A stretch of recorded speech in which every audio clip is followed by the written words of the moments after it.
Girius, இது நம்ம family.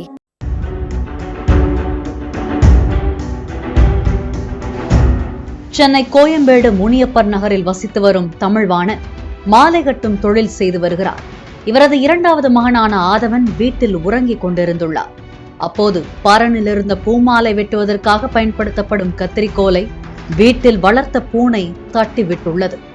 10 அடிக்கு மேலிருந்து கீழே விழுந்த கத்திரிக்கோல் உறங்கிக் கொண்டிருந்த ஆதவனின் கழுத்தின் வலதுபுறத்தில் குத்தியதால் பலத்த காயமடைந்தார்.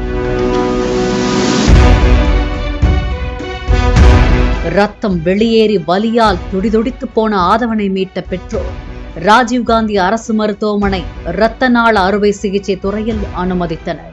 பரிசோதனையில் கத்திரிக்கோல் குத்தியதில் பின்பக்க மூளைக்கு செல்லக்கூடிய இரத்த குழாயில் அதிக பாதிப்பு ஏற்பட்டிருப்பதை மருத்துவர்கள் கண்டுபிடித்தனர். தொடர்ந்து சிறுவனுக்கு தேவையான மருத்துவ சிகிச்சை முறைகளை மேற்கொண்டனர். இதையடுத்து இரத்த நாள நுண்துளை அறுவை சிகிச்சை துறை தலைவர் ஸ்ரீதரன் தலைமையிலான மருத்துவர் குழுவினர் கவர்ட் ஸ்டென்ட்டை பொருத்தி 3 மணி நேரம் தொடர் அறுவை சிகிச்சைக்கு பின்னர் ஆதவனை காப்பாற்றினர்.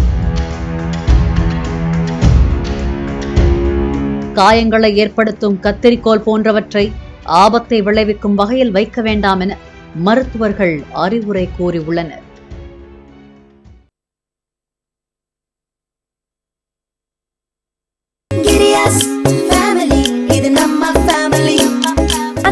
Girius, இது நம்ம ஃபேமிலி.